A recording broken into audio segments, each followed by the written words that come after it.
नमस्कार, बहुत स्वागत है आपका। आज हम बात करेंगे राहु रेखा के प्रभाव एवं उपाय के संबंध में। सबसे पहले जान लें कि राहु रेखा अर्थात राहु का क्षेत्र हथेली में कहाँ होता है। हमारी हथेली में ये है हमारी जीवन रेखा, जिसे लाइफ लाइन कहते हैं। ये है हमारी हार्ट रेखा जो सबसे ऊपर में रहती है। ये दो रेखा है। अब यदि इस रेखा और इस रेखा के बीच में एक इस प्रकार से डिवीजन कर दें, ये इस प्रकार से, तो यहाँ का जो क्षेत्र, ये क्षेत्र आपका मंगल का है, ये चंद्र का है, ये क्षेत्र नीचे केतु का है। ये जो बीच का क्षेत्र निकल कर आया, ये जो है राहु का क्षेत्र है। ये क्षेत्र क्या है? ये क्षेत्र राहु का है। तो हथेली में मध्य में जो स्थान होता है, ये स्थान राहु का होता है। तो अब है कि राहु रेखा, तो हथेली में इस स्थान से पार होने वाली आड़ी रेखाएं, ध्यान दें, खड़ी रेखाएं नहीं, जो आड़ी रेखा आपके हथेली के मध्य से क्रॉस करती है, उसे जो है सामुद्रिक शास्त्र में राहु रेखा कहा गया है। अब ये आपके लाइफ में किस प्रकार से प्रभावित करती है, इसके क्या उपाय हैं। हमारे लाइफ लाइन के अंदर हम देखते हैं कि कुछ पतली पतली इस प्रकार से छोटी छोटी रेखाएं यहाँ दिखती हैं। इस प्रकार से ये जो रेखाएं दिखती है, ये हमारे लाइफ लाइन से दूर ही रहती है। मैं उस रेखा की बात करती हूँ जो लाइफ लाइन को टच नहीं करती है। ये रेखा तो है लेकिन ये लाइफ लाइन को टच नहीं कर रही है, लेकिन ये रेखाएं हैं। ये रेखा आपके क्या है? मंगल और शुक्र क्षेत्र पर। यहाँ पर मंगल है, यहाँ शुक्र है, इन स्थानों पर ये रेखा है। इस रेखा को शास्त्र में कहा गया है चिंता की रेखा। ये जो रेखा अंदर में है, इसे चिंता की रेखा या फिर प्रभावक रेखा भी कही गई है, क्योंकि ये लाइफ लाइन के अंदर है। इसकी प्रमुख गुण है कि ये जो लाइफ लाइन के अंदर है, तो ये चिंता तो आपके लाइफ में उत्पन्न करेगी। ये चिंता के कारण बहुत सारे हो सकते हैं, आपके अपने भी हो सकते हैं, निकट सहयोगी भी हो सकते हैं, और आपके आसपास के लोग भी हो सकते हैं। चाहे जिस क्षेत्र में करे, ये आपको चिंता उत्पन्न करेगी। लेकिन ये लाइफ लाइन को टच नहीं कर रही है, तो आपके लाइफ में ये विशेष समस्या उत्पन्न नहीं कर सकेगी। अर्थात इसके जो प्रभाव पड़ेंगे वो बहुत गंभीर आपके लाइफ में नहीं पड़ेंगे, ये हल्के प्रभाव पड़ेंगे यदि ये दूर में है। लेकिन हम देखते हैं कि इसमें से 4, 5, 6 है, तो इसमें से कोई रेखा काफ़ी मजबूत भी होती है, तो इतनी मजबूत होती है कि ये लाइफ लाइन को पार कर देती है। तो जैसे ही इसने जीवन रेखा को पार किया, तो ये क्या होता है कि ये हमारा है राहु का क्षेत्र। ये राहु के क्षेत्र में प्रवेश कर जाती है, तो ये रेखा पे अब राहु का प्रभाव आ जाता है। ये रेखा राहु की रेखा कहलाती है, और यही रेखा सबसे अधिक जो है दुष्परिणाम देने वाली होती है, आपके साथ समस्या उत्पन्न करने वाली, गंभीर पर यही रेखा सबसे अधिक दुष्परिणाम देती है।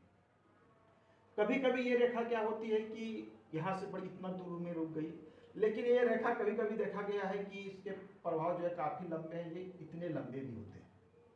तो ये रेखा की बनावट बहुत महत्वपूर्ण है कि ये आपके जीवन पर कितना प्रभाव डालेगी, ये इसकी बनावट तय करेगी। अब ये रेखा हो सकता है कि ये रेखा बहुत पतली हो, या फिर लहरदार हो, या टूट टूट के बड़ी होती। इस प्रकार की यदि रेखा है, तो इसके प्रभाव आपके जीवन पर कम पड़ेंगे, अर्थात ये राहु आपको नुकसान बहुत अधिक नहीं कर पाएगा। लेकिन जब ये रेखा बहुत मजबूत, गहरी, स्पष्ट और क्लियर हो, तो इसके प्रभाव जो पड़ेंगे वो भी आपके जीवन पे बहुत गहरा पड़ेगा, और नुकसान भी ये बड़ा करेगा यदि ये रेखा बहुत स्पष्ट, क्लियर हो और बिल्कुल निर्बाध रूप से मोटी और मजबूत रेखा हो। कितनी मजबूत? तो इसकी हम तुलना अपने इन रेखाओं से कर सकते हैं। इन रेखाओं से अर्थात यहाँ पर आपके लाइफ लाइन होते हैं, और यहीं पर हमारी हृदय रेखा है, और यहीं पे हमारी मस्तिष्क रेखा भी होती है। ये देख लीजिए, ये आपकी मस्तिष्क रेखा है। इस प्रकार से हमारी मस्तिष्क रेखा होती है। तो इन रेखा की तुलना में यदि ये रेखा मजबूत अधिक है, तो इसके प्रभाव भी आपके जीवन पर अधिक पड़ेंगे। यदि इन रेखा की तुलना में राहु रेखा कमजोर है, तो इसके प्रभाव थोड़े कम पड़ेंगे। प्रभाव तो लाइफ में पड़ेंगे ही पड़ेंगे, क्योंकि इसने आपके राहु जो है डिस्टर्ब कर रखा है आपको। जितनी लंबी होगी बिल्कुल यहाँ से, उसके प्रभाव भी उतने लंबे और लंबे समय तक चलने वाले हैं। यदि ये रेखा कमजोर है, लहरदार है, तो इसके प्रभाव उम्र के इस पड़ाव में, जहाँ ये लाइफ लाइन को काट रही है, उम्र की गणना करें तो मान लिया जाए यहाँ तक 50 वर्ष है, यहाँ 25 है, तो ये लगभग 36-37 वर्ष की आयु यहाँ मानी जा सकती है। तो 36-37 वर्ष की आयु में यदि कमजोर रेखा है, तो 3-4 महीने के लिए आपको बहुत बड़ी समस्या उत्पन्न करेगा। लेकिन ये रेखा बहुत मोटी, गहरी है, तो इसके प्रभाव आपको 2 से 3 वर्ष तक भी देखने को मिलेंगे। मतलब लंबे समय तक इसका गहरा प्रभाव आपके जीवन में पड़ सकता है यदि ये रेखा बहुत मजबूत और गहरी है। ये लाइफ को काटा आपको, अब ये क्या कर रहा है कि बढ़ के मस्तिष्क रेखा को काट रहा है, तो मानसिक रूप से ये आपको समस्या में ग्रसित कर देगा, मानसिक रूप से चिंता उत्पन्न करेगा, यहाँ स्वास्थ्य को भी खराब करेगा। और ये हृदय रेखा को भी काट रहा है, तो आपको कहीं ना कहीं अब ये हृदय में भी आघात पहुंचा रहा है। कुछ अपने लोग यदि इसमें शामिल हैं तो आपको हृदय में भी नुकसान हो रहा है, कष्ट हो रहा है, बीपी बढ़ गया है, कोलेस्ट्रॉल बढ़ गया है, बहुत तरह का है, हृदय में चोट पहुंचना, मन को चोट पहुंचना, इस प्रकार की स्थिति ये उत्पन्न करता है। कभी कभी देखा है कि लोगों की हथेली में ये एक से अधिक संख्या में है, 3-4 की संख्या में लंबी लंबी रेखा।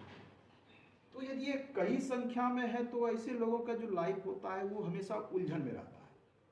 कहने का अर्थ है कि वो एक उलझन से किसी प्रकार से बाहर आते हैं तो फिर वो दूसरी उलझन में फंस जाते हैं, दूसरे से किसी प्रकार से वो अपने समस्याओं को सॉल्व किया, कठिन परिश्रम कर रहे हैं, अब वो तीसरी उलझन में फंस रहे हैं। तो उलझनें ये लाइफ में चलती रहती है यदि ये कई संख्या में आपके हथेली में है।